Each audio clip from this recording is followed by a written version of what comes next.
የረኛው መንገድ ርዕስ ሳምንት ጀምሮ ያለው አይደል? ቁጥር 2 ወይም ክፍል 2 የረኛው መንገድ ክፍል 2 last week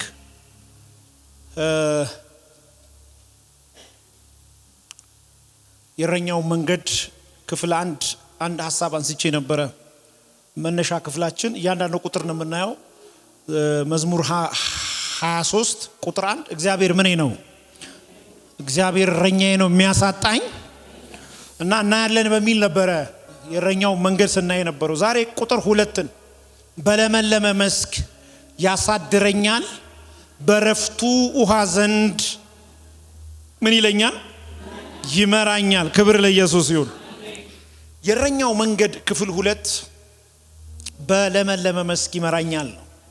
የረኛው የለመለመ መስክ ምን ይመስላል? አንደኛ እና ዋነኛ እንደ ታሪክ ከዚህ ውስጥ እንድትረዱት እንደ መልእክት መንፈስ ቅዱስ በልቤ ያስቀመጠው ፈጠን ብዬ ነው የምናገረው።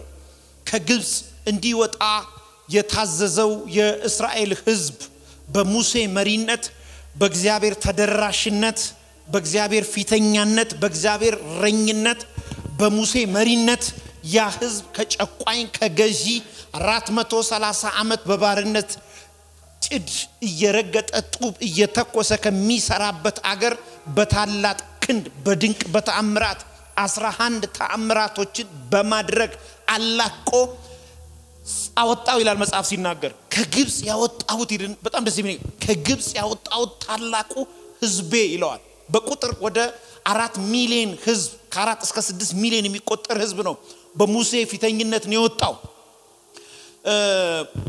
በወቅቱ የነበሩት ፈርዖኖች ወይንም ደግሞ ግብፃውያኖች ይህንን የእግዚአብሔርን ሕዝብ ኪዳን ያለበትን ሕዝብ ረኛ ያለውን ሕዝብ ባሪያ አድርገው ለገዛ ፍቃዳቸው ለገዛ ሐሳባቸው መግዛትና ማስገዛት የነሱ የቀን ተለት ስራቸው ነው።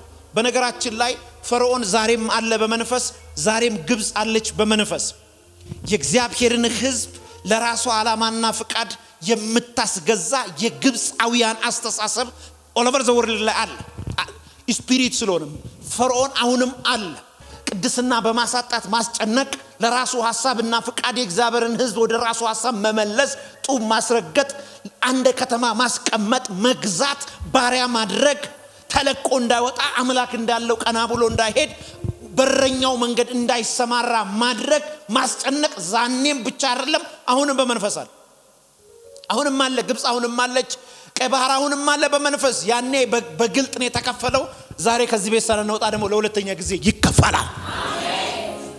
የረኛው መንገድ ክፍል 2 ያ ሕዝብ ከግብጽ ባርነት ከተላቀቀ በኋላ ድጋሚ ባሪያ አድርጎ ሊገዛው፣ ድጋሚ እንደትናንትናው ሊይዘው፣ ድጋሚ ጡብ ሊያስተኩሰው የተመረጠውን 3ኛውን ሻለቃ ክፍል ይዞ ድጋሚ እንደገሰገሰ ይናገራል። ሲሄድ በምድረ በዳ ነው ሄዶ ፈርዖን ያንን መንገድ አንድም ቀን ገጥሞት አያውቅም። ሕዝብ በዛ አይሄድም። በዛ በኩል መንገድ የለም። በዛ በኩል ያለው ቀይ ባህር ነው። በዛ በኩል ያለው የማይሻገር ምድር ነው። ፈርዖን ግን ኮቴ ሲመለከት የግብፃውያን የኛን ኮቴ ሲመለከቱ የእስራኤልን ሕዝብ ሲመለከቱ የሚሄድበት መንገድ መመለሻ የሌለው መሞቻ ያለው መጨረሻው ጨለማ የሆነ መንገድ ነው። ስለዚህ ዓለም እንደርስባቸዋለን። ስለዚህ መንገድ ላይ ወድቀው እናገኛቸዋለን። ለምን? ምድረ በዳ ነው። ለምን? መሻገሪያ የለማ። ለምን? ማንም የለም። ጭው ያለ ምድረ በዳ። እንደርስባቸዋለን፣ እንመልሳቸዋለን፣ ጡብ እናስተኩሳቸዋለን። ድጋሚ 430 ዓመት ከኛ ጋር ይቆያሉ። አሁን ክንዳችንን አበርትተና የፈለገ ተአምራት ቢደረግ እንመልሳቸዋለን ብለው መጡ። የረኛው መንገድ እንዲህ ነው።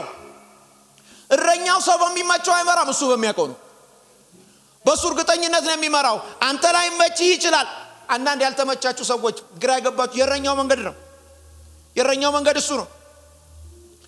ከዛ በኋላ ጠላቶቻቸው ይከተሏቸዋል። እነሱ ከፊት ይሄዳሉ። እረኛው ከፊት አለ። እረኛውን ዲሊጌት አድርጎ የሚመራ ደግሞ ሙሴ አለ። በዚህ መካከል ላይ ነው ፈርዖን ደረሰባቸው የሚል ቃል አለ።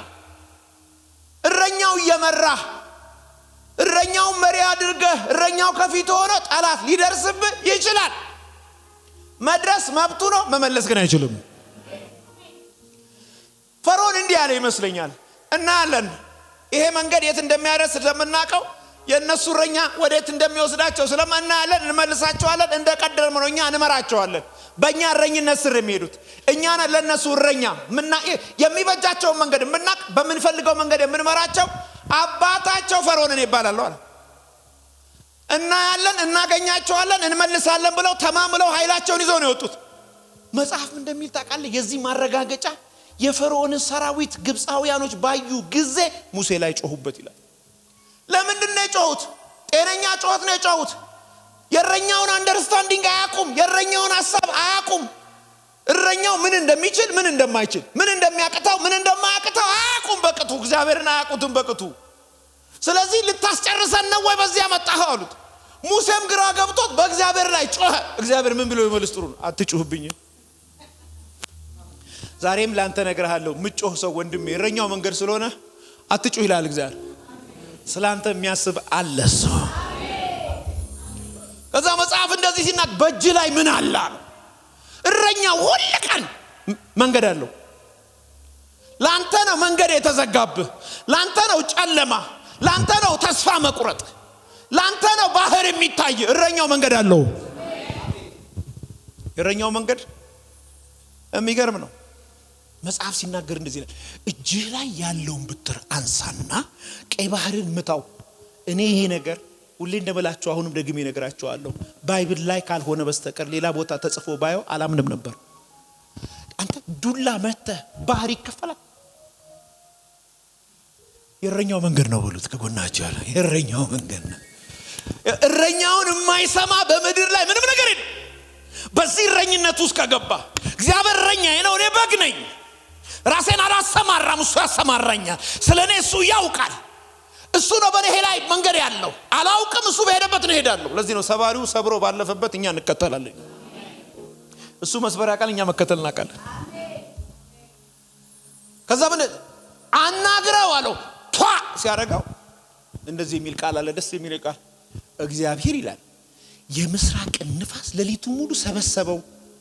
አንተ ለኔ ተጻፈልኝ እኮ እሱ አይደለም ለኔ ተጻፈልኝ ምን ነው ታውቃለህ እንዴ የሚል ተጻፈልኝ እግዚአብሔር ይላል ንፋስ ቤት መጥቶ ቤት እንደሚሄድ እንደማታክ ተብሎ ነው የተጻፈልኝ። የዛን ቀን ስለ እግዚአብሔር የተጻፈለት የምስራቅ ንፋስ ሰበሰበው። ለካስ እረኛው ንፋስን ይሰበስባል። ያንቺ እረኛ ነው ይሄ እረኛ ሰበሰበውና ትልቁን ባህር ጠሊቅ መንገድ አደረገው የሚል ቃል አለ። ጠዋት ላይ ሲነጋ ህዝቡን ይዘ ተሻገራሉ። የእረኛው መንገድ ቁጥር 2 እንደዚህ አይደል? በለመለመ መስክ የለመለመ መስክ እረኛው አለው። መንገድ የለም ለምትሉ እረኛው ስር ግቡ እንጂ መንገድ አለው። በደረቅ ምድር ተሻገሩ። ግብፃውያን መጡ ሲሞክሩ ሰመጡ። በማለዳ ባህሩ ሲገጥም ሬሳዎቻቸውን አዩ። የመጀመሪያ መልእክቴ ነው ዛሬ በደም እንድትሰሙ በጌታ ፍቅር ጠይቃችኋለሁ። የእረኛው መንገድ የራሱ የሆነ ነው። በመንገድ ሐሳብ አታዋጣ። በዚህ ሂዱ አትበለው ተከተለው። እሱ ቀይ ባህሩን መንገድ እንደሚያደርግ ያውቃል። ለምን በዚያ መጣኸኝ አትበለው። መንገድ አለው። ይኸውልህ ግብፃውያን የተሸወዱት ለራሳቸው የሚመቻቸውን እያዩ ስለሚሄዱ ነው። ተከትለውም የመጡት እስራኤላዊ ይቆማል ብለው ነው። እስራኤልን ከማቆም ፀሐይን ማቆም ይቀላል። ለምን? እረኛ አላቸው። እረኛ አላቸው። ሲያንድ ሰው ቀንጂ ጆናስ እረኛ አለኝ ማለት ነው። ሰይጣን አይወደውም። ዛሬም ይሆን አላውቅም ወዴት እየሄድኩ እንዳለ አላውቅም። አንዳንዴ መንገዶቼ ለራሴም አይገባኝም። ቆም ብዬ በተለይ በሰውኛ ሳስበው የሆነ ያለው ነገር አንደርስታንድ ማድረግ ያቀተኛል። ግን አንድ ነገር አስባለሁ እረኛው ከፊቴ አለ። በየትም ልሂድ ብቻ ያሻገረኛል። እስቲ አንድ ጥያቄ ልጠይቃችሁ። አሕዛብ መንግስታት ተሰበሰቡና እንደዚህ ያሉ አንድ ህዝብ አለ ከግብጽ የወጣ በምድረ በዳ ያለ ይቀራታል ሲሉ መጽሐፍ እንደሚል ታውቃለህ? የእረኛው መንገድ ሌሊት በእሳት አምድ ቀን ሐሩሩ በጣም ስለሚያቃጥል በደመና አምድ እስኪገቡ ድረስ ይከተላቸው ነበር ይላል። በነገራችን ላይ ይሄ ሁለቱ እሳት አምድና ብርሃን አሁንም አለ። እንዴት ካልከኝ የመንፈስ ቅዱስ አሰራር ነው። ያኔ መርቶ ካስገባቸው አሁንም በኢየሱስ ድነናል። እየመራ ኢየሩሳሌም ከተማ ያስገባናል። ከጎን ያለው መንገድ ላይ አትቀርም በኢየሱስ ከሆንክ በሉት። መንገድ ላይ አትቀርም። የማስቀረት ፕሮግራም የለውም። የተጀመርከው በመስቀል ነው። እግዚአብሔር ጋር ይጨርሳል። መጽሐፍ እንዲህ ብሎ ይናገራል። በዛ ምድረ በዳ ጊንጥ ነበር፣ ጊንጡ አልነደፋቸውም ይላል። ይኸውልህ ማክሲመም 40 ዓመት ይቆዩታ።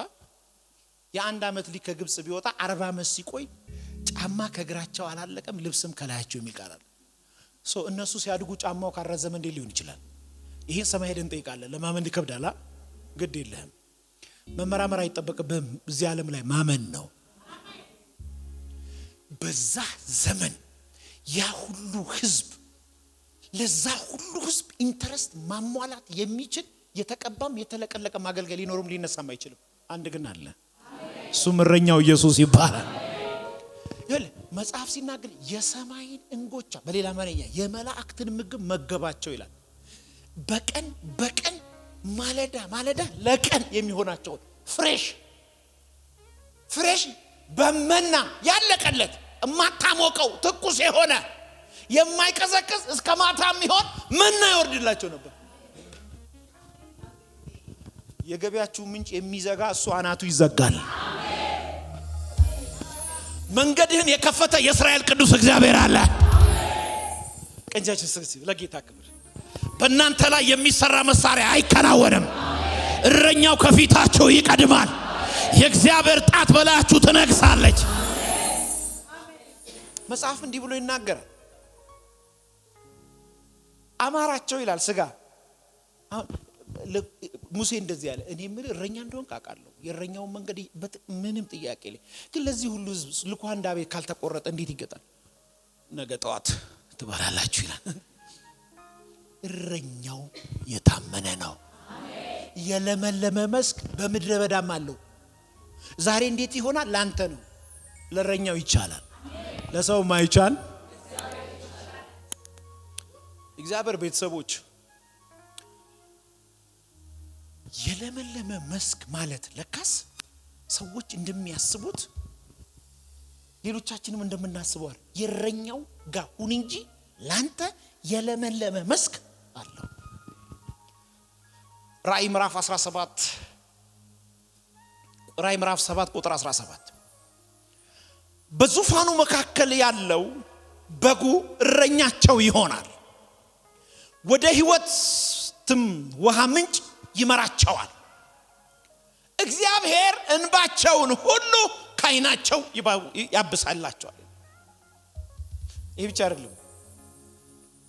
መዝሙር 36 ቁጥር 8 ይላል፣ ከቤት ጠል ይጠጣሉ፣ ከተድላ ፈሳሽ ታጠጣቸዋለህ። እረኛው ቤት አለው። እሱ ደግሞ ዓይኖቹ በምድር ዙሪያ ናቸው። በሁሉ ቦታ በሁሉ ጊዜ በሁሉ ስፍራ አለ። እረኛው ይምራህ እንጂ ጠል ከደጅህ አለ። አንተ አባት የሌለው ይስሐቅ ብቻውን የነበረው በጌራራ አባት የለውም። የሚመራው አብርሃም ሞቷል። የጌራራ ሰዎች በይስሐቅ ላይ ተነሱበት ይላል መጽሐፍ ሲናገር። አንጎራገሩበት፣ ምንጮቹን ደፈኑበት ይላል። ምንጮቹን ደፈኑበት። እሱ ደግሞ እልፍ ብሎ ሄደ ቆፈረ ይላል። ለምንድነው ውሃ የሌለበት ቦታ ቆፍሮ ውሃ ያወጣለት? የእረኛው መንገድ ነው። አሁንም መጣው ደፈኑበት ይላል። እልፍ ብሎ ሄዶ ቆፈረ ይላል። አሁንም ምንጭ ፈለቀ። ይሄ ሰውዬ ብንለው በደረሰበት ቆፍሮ ውሃ ካገኘ እኛ ድካም ላይ ነው የምንሆነው። ብንቶ ይሻላል። እግዚአብሔርን የሚመራውን ህዝብ ከማቆም ምንም ነገር ማቆም ይሻላል። ብቻ እግዚአብሔር ይምራ።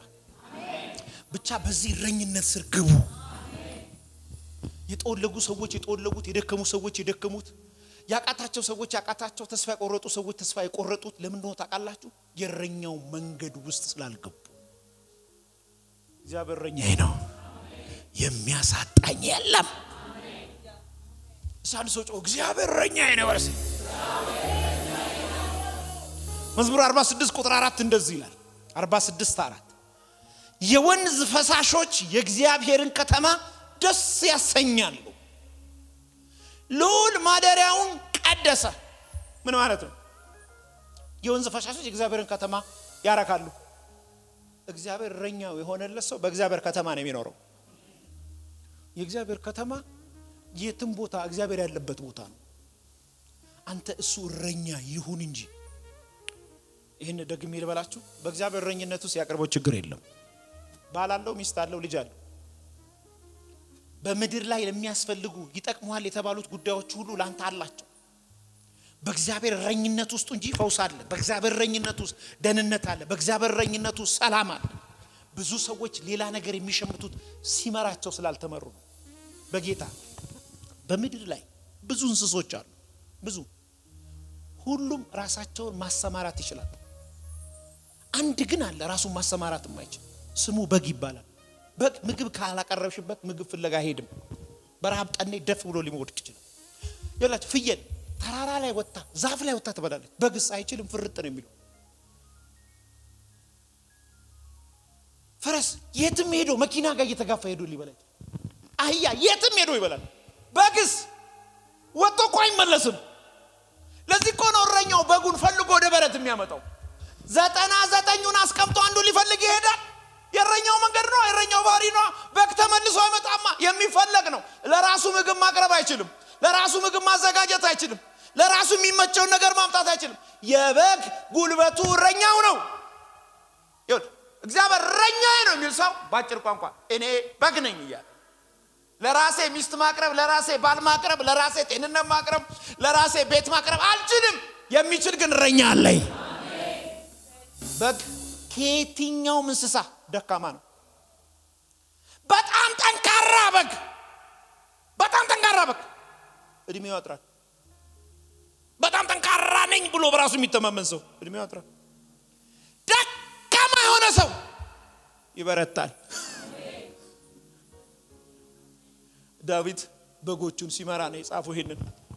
እና በጎቹ እንደዚህ እየመራ እሱ ከኋላ ነው ይሪያለ። ከበጎቹ መካከል አንዷ በግ ትበጠብጣለች። በጉ ጠንካራ ነኝ ለራሴ አቃለሁ።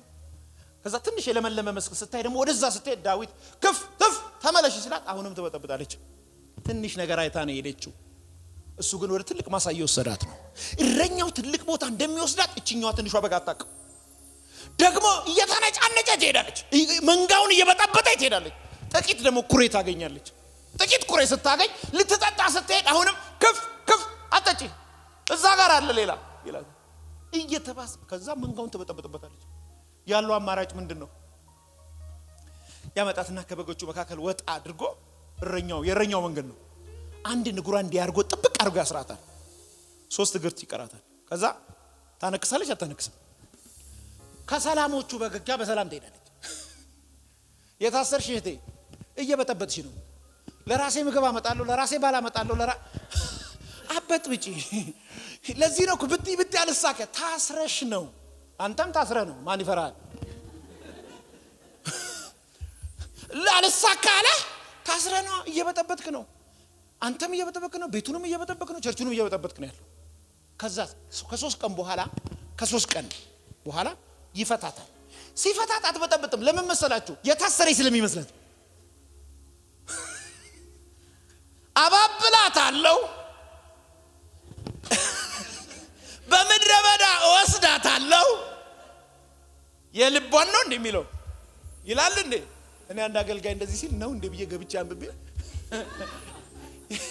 የልብን ሁሉ ቀን እግዚአብሔር የልቡን የሚነገርለት ያንተ የልብ ለልቧን እናገራታለሁ። ምን ማለት? የራሷን አስጥላትና የራሴን ከጥባት።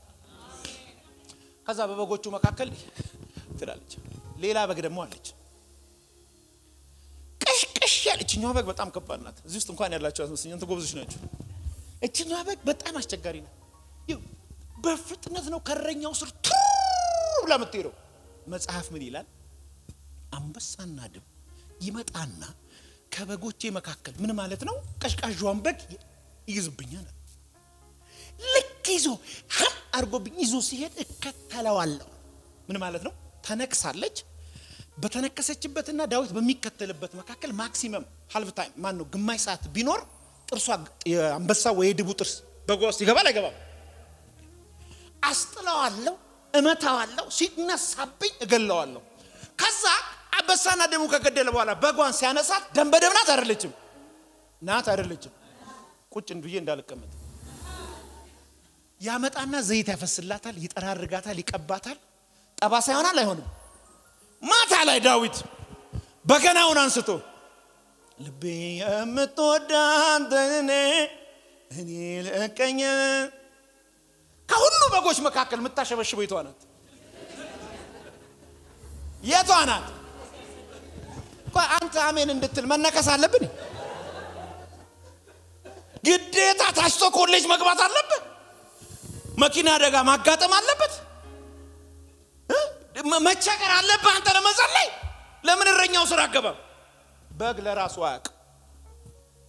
አሁን ሌላ ቀን ሁሉንም ሰው እያንዳንድሽ ከፊት ለፊታችን ትልቅ ወንዝ አለ፣ በመንገድ ላይ የሚያገኝሽን ኩሬ እንዳትጠጪ፣ አነስተኛ ጉብታ ሳር ምናምን ካይሽ እንዳትበይ፣ የተሰማራ ትልቅ መስክ አለ እዛ ነው የምንሄደው ሲባል የሚታዘዘው የትኛው ነው? የተነከሰው? የታሰረው? ግዴታ መጽሐፍኩ እንዲህ ብሎ ይላል፣ ሰነፍ ይልና አቤት ከውድቀቱ ይማራል ይላል። ጠቢብ ግን ይልና አቤት ስትለው ከሰነፍ ይማራል። ላብራራው። ግዴታ ወድቀ ለምን ትማራለህ? ከወደቁ አትማርም? ተሳስተ ለምን ትማራለህ? ከተሳሳቱ አትማርም? ሰነፍ ካልወደቀ አይማርም አለ መጽሐፍ ሲናገር። ጠቢብ ሲባል ከሰነፉ ይማራል አለ። ተነክሰሽ ለምን የምትማሩ? አንዳንዶቹ እኮ በጣም ብዙ ንክሻ እኮ ነው ያለባቸው። ይሄ ሁሉ ችግር በእረኛው ስር ስላልገባችሁ ነው።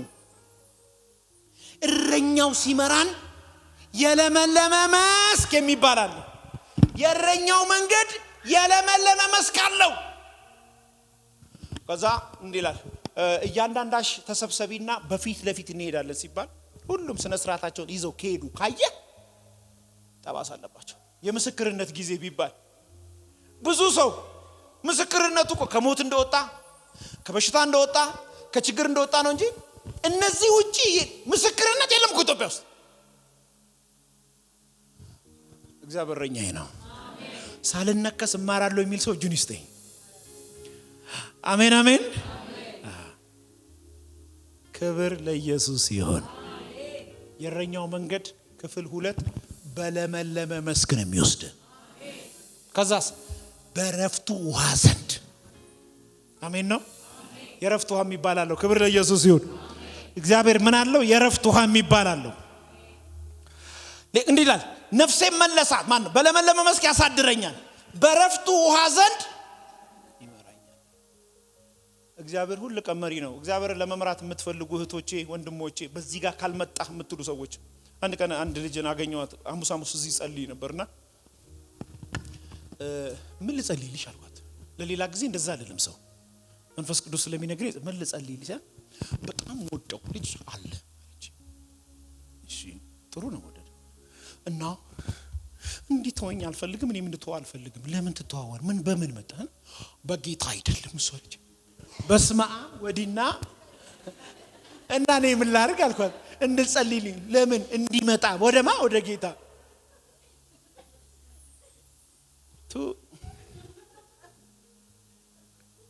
ሰውየው ኮፍዬ ነው፣ በግ አይደለም። በግ የሚያደርግ እኮ በመስቀል የሞተውን ኢየሱስ ክርስቶስ እንደ ግል አዳኝ አድርገህ ስትቀበል ሙት የሆነው መንፈስ ሲነካ መንፈስ ቅዱስ ማተብ ሲመታብህ ቦርን አጌን ስትሆን፣ ይሄ ሰው እኮ ምክር አይሰማም። ይሄ ሰው ሁለት ነገር አይሰማም፣ የሚልከው አይሰማም፣ የሚመክረው አይሰማም። አንቺ ቢያንስ እኮ የደከመ ጌታን የሚያውቅ የደከመ ጴንጤ እኮ ይሻላል። መንፈስ ቅዱስ መጥቶ ልጄ ሲለው ማለት ይችላል። በግ ነዋ። ወለተልኩም ነግርሻለሁ፣ በግ ነዋ። ባክ ቢያደርግ እዛው ናይት ክለብ ሄዶ መንፈስ ቅዱስ ተዋርጎ ወደሃለሁ ቢለው ብሎ ለሃጭ በላጭ ሆኖ ቸርች ይመጣል። ለምን? በግ ነዋ። ደክሞ ነው። በናይት ክለብ አንበሳ ተነክሶ ይመጣል። እኛ ደግሞ ዘይት እንቀባለን። ሲመጣ እዚህ ከናይት ክለብ የመጣ ሰው እዚህ ሲመጣ መጀመሪያ ጌታ የሚለው ልንገራችሁ፣ እናንተ የምታውቁት ሰው ይኖር። አንተ ልጄ ወደሃለሁ፣ በአንተ ላይ ያረኩት ቅባት ታላቅ ነው፣ ዓለምን አዞርሃለሁ ነው የሚለው። እናንተ ሁላችሁ ትገረማላችሁ። እንዴ ነብዩ ሶቷል የሰውዬ የመጣው እኮ ከእንትን ዘይት እያፈሰስን ነው፣ ዘይት እያፈሰስን ነው። እግዚአብሔር ከድካማ አይነግረን፣ መመለስን ነው የሚፈልገው።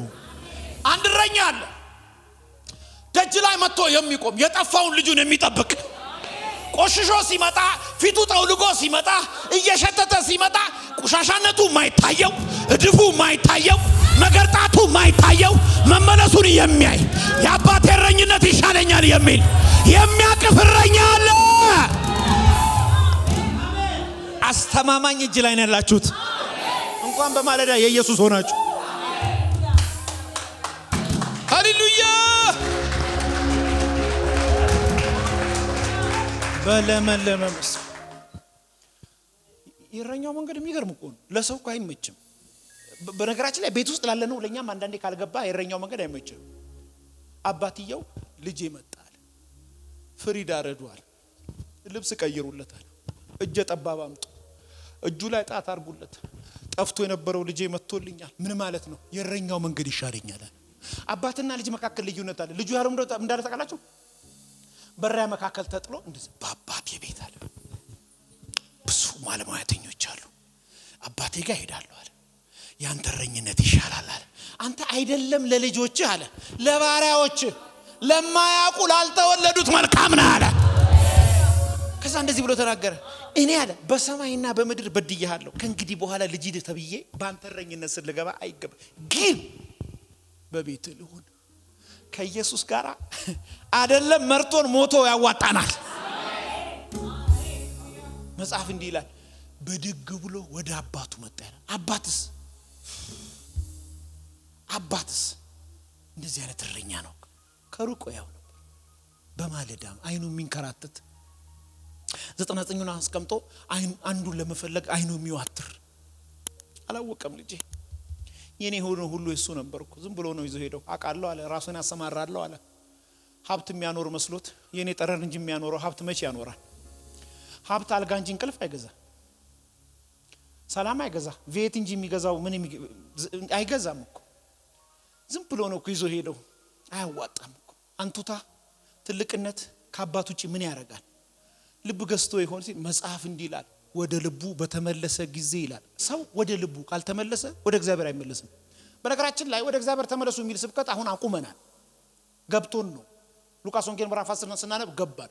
ሰው መመለስ ያለበት ወደ እግዚአብሔር ሳይሆን ወደ ልቡ ነው። ወደ ልቡ የተመለሰ ነው ወደ እግዚአብሔር የሚመለሰው። ወደ ልቡ ሲመለስ ወደ አባቱ ተመለሰ። አገኘዋ። ሲመጣ ልጅ ብቻ አይደለም የመጣው፣ ለአባት ለረኛው የተረዳ ማይንድ፣ ከውድቀቱ ያወቀ ማይንድ፣ ከችግሩ በላይ አባቱን ያመነ፣ ከመከራው በላይ ኢየሱስን ትልቅ ያደረገ መጣልኝ አለው። ካሁን አንዳንድ ነገር አደረጉት ሲሉ አካባቢ ላይ ያሉ እንዲያውም በተሻለ ክብር ብዙ ሰዎች የእረኛው መንገድ ስላላወቁ ከእረኛው ጋር ኖሮ የእረኛውን የልብ ትርታ ያውቁ። በቤት ውስጥ ምንድነው የምሰማው አለ። ከስራ ሲመጣ ታናሹ አባት እኮ ፍሪዳ አድርጎ አዘጋጅቶ እንግዶችን ጠራ። ለምን ሲል ጠፍቶ የነበረው ወንድም መጣ። ይሄ ሁሉ ለሱ ነው አለ። ተናደደ ይላል። በደጅ አልገባም አለ። እንደዚህ አይነት ቀልድ የለም አለ። ከዛ አባትየው ተጠራ። ምን ሆንክ ነው ልጅ አለው። እንዴት ንብረታችን ወስዶ በትኖ ለማንም ጋለሞታ ጨርሶ የመጣውን ሰው በልልታ በጭብጨባሽ ብሸባ ትቀበለዋለህ ሲል ምን ጎደለብህ አለው። አንተ እኔ ጋራ በመኖር ምንድነው እኔ ጋራ ኖረ እንዴት እኔን አታቀኝም? በጣም ከባድ የእረኛው መንገድ አለማወቅ። ጤነኛ ቸርች የእረኛው መንገድ ያወቁ ልጆች ያሉበት ስብስብ ነው። ልባቸው ሰፊ። እኔ ጋር ኖረ እንዴት እኔን አታቀኝም? እኔ እኮ ለሚመለሱት እምቀበል ነኝ፣ እጃቸውን ለሚዘረጉት ለምሰጥ ነኝ፣ አልቀበኝም አሉ። አሁንም አሉ ከፈለ ሁሉን ሰዳለው፣ ሁሉ ስትወስድ የኔ ሙሉ ነው አሉ። ክብር ለስሙ ይሁን። ሲያን ሰው ጮህ የእረኛው መንገድ ገብቶኛል ይበል። አሜን ነው። ይህን አገልግሎት ለመደገፍ ከስር ባስቀምጥነው የባንክ አካውንት እንድትጠቀሙና የወንጌልን ስራ አብራችሁን እንድትሰሩ እያልን ዩቲዩብ ቻናላችንን ሰብስክራይብ በማድረግ ፌስቡክ፣ ኢንስታግራም እና ቲክቶክ አካውንታችንን ፎሎ በማድረግ የጌታን ስራ እንድትደግፉ ጥሪ እናቀርብላችኋለን። ለበለጠ መረጃ በእነዚህ ስልኮች ተጠቅመው ይደውሉ። ተባረኩ።